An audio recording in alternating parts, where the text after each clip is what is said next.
This world is a Mardi Gras, a pageantry of divine sparks masked in the garb of fools. Was not the zero card the fool placed in the tarot deck to deceive all who could not pierce the veil of illusion? The tarot cards were entrusted by the illumined hierophants of the mysteries into the keeping of the foolish and the ignorant, thus becoming playthings, in many instances even instruments of vice. Man's evil habits therefore actually became the unconscious perpetuators of his philosophical precepts. We must admire the wisdom of the initiates, writes Papus, who utilized vice and made it produce more beneficial results than virtue. Does not this act of the ancient priests itself afford proof that the entire mystery of the tarot is wrapped up in the symbolism of its zero card? If knowledge was thus entrusted to fools, should it not be sought for in this card?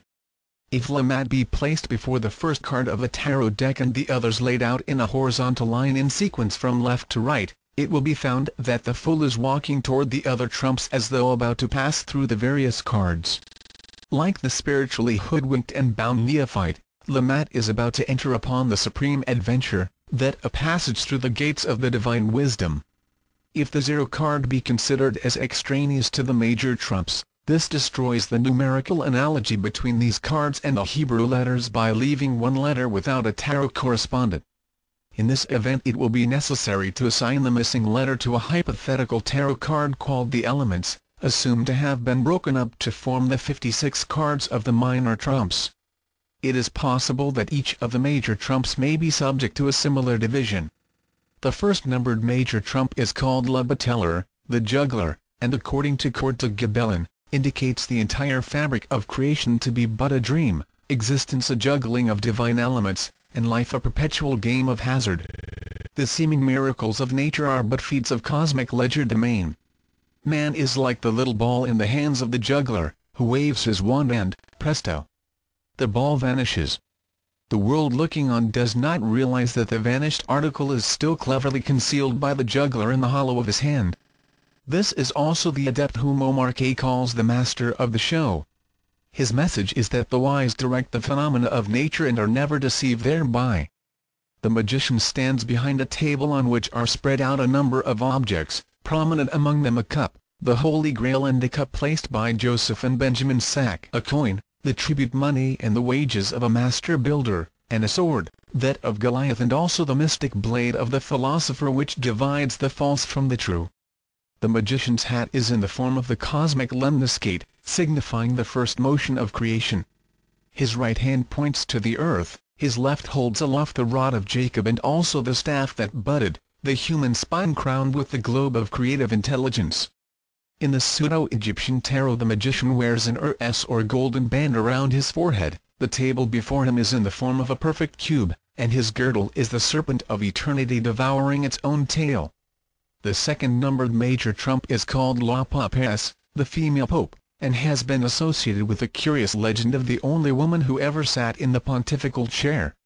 Pope Joan is supposed to have accomplished this by masquerading in malt attire, and was stoned to death when her subterfuge was discovered. This card portrays a seated woman crowned with a tiara surmounted by a lunar crescent. In her lap is the Torah, or Book of the Law, usually partly closed, and in her left hand are the keys to the secret doctrine, one gold and the other silver. Behind her rise two pillars, Jachin and Boaz, with a multicolored veil stretched between. Her throne stands upon a checkerboard floor. A figure called Juno is occasionally substituted for La Papesse, like the female hierophant of the mysteries of Cybele. The symbolic figure personifies the Shekinah, or divine wisdom. In the pseudo-Egyptian tarot the priestess is veiled, a reminder that the full countenance truth is not revealed to an initiated man. A veil also covers one half of her book, thus intimating that but one half of the mystery of being can be comprehended. The third numbered major trump is called L'Imperatrice, the Empress, and has been likened to the woman clothed with the sun described in the Apocalypse. On this card appears the winged figure of a woman seated upon a throne, supporting with her right hand a shield emblazoned with a phoenix and holding in her left a scepter surmounted by an orb or trifoliate flower. Beneath her left foot is sometimes shown the crescent. Either the Empress is crowned or her head is surrounded by a diadem of stars. Sometimes both. She is called generation, and represents the threefold spiritual world out of which proceeds the fourfold material world. To the graduate of the College of the Mysteries, she is the alma mater out of whose body the initiate has born again. In the Pseudo-Egyptian tarot, the Empress is shown seated upon a cube filled with ice, and a bird is balanced upon the forefinger of her left hand. The upper part of her body is surrounded by a radiant golden nimbus. Being emblematic of the power from which emanates the entire tangible universe, Imperatrice is frequently symbolized as pregnant. The fourth numbered major trump is called l'Empereur, the Emperor, and by its numerical value is directly associated with the great deity revered by the Pythagoreans under the form of a tetrad. His symbols declare the Emperor to be the Demiurgus, the great king of the inferior world. The Emperor is dressed in armor, and his throne is a cube stone, upon which a phoenix is also clearly visible. The king has his legs crossed in a most significant manner and carries either a scepter surmounted by an orb or a scepter in his right hand and an orb in his left. The orb itself is evidence that he is supreme ruler of the world. Upon his right and left breasts respectively appear the symbols of the sun and moon, which in symbolism are referred to as the eyes of the great king. The position of the body and legs forms the symbol of sulfur, the sign of the ancient alchemical monarch.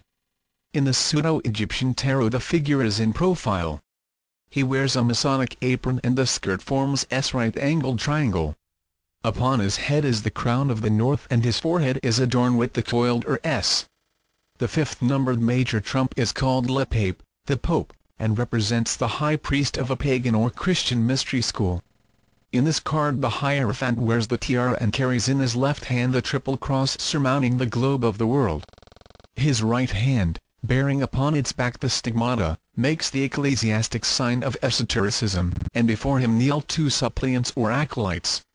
The back of the papal throne is in the form of a celestial and a terrestrial column.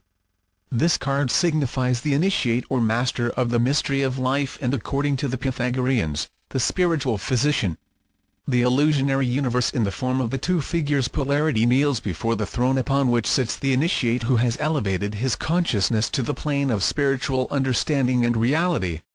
In the Pseudo-Egyptian tarot, the master wears the S. A white and a black figure, life and death, light and darkness, good and evil, kneel before him. The initiate's mastery over unreality is indicated by the tiara and the triple cross, emblems of rulership over the three worlds which have issued from the unknowable first cause. The sixth numbered major trump is called l'Amoureux, the lovers. There are two distinct forms of this tarot. One shows a marriage ceremony in which a priest is uniting a youth and a maiden, Adam and Eve, in holy wedlock. Sometimes a winged figure above transfixes the lovers with his dart. The second form of the card portrays a youth with a female figure on either side. One of these figures wears a golden crown and is winged, while the other is attired in the flowing robes of the Bacchante, and on her head is a wreath of vine leaves. The maidens represent the twofold soul of man, spiritual and animal, the first his guardian angel and the second his ever-present demon. The youth stands at the beginning of mature life, the parting of the ways, where we must choose between virtue and vice, the eternal and the temporal. Above, in a halo of light, is the genius of Thetis star, mistaken for Cupid by the uninformed. If youth chooses unwisely, the arrow of blindfolded fate will transfix him.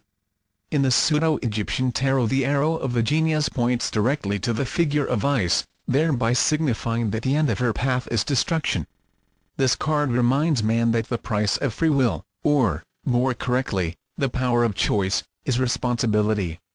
The seventh numbered major trump is called Le Chariot, the Chariot, and portrays a victorious warrior crowned and riding in a chariot drawn by black and white sphinxes or horses. The starry canopy of the chariot is upheld by 4 columns. This card signifies the exalted one who rides in the chariot of creation. The vehicle of the solar energy, being numbered 7, reveals the arcane truth that the 7 planars are the chariots of the solar power which rides victorious in their midst. The 4 columns supporting the canopy represent the 4 mighty ones who uphold the worlds, represented by the star-strewn drapery. The figure carries a scepter of the solar energy, and its shoulders are ornamented with lunar crescents, the Urim and Thummim. the sphinxes drawing the chariot represent the secret and unknown power by which the victorious ruler is moved continuously through the various parts of his universe. In certain tarot decks the victor signifies the regenerated man.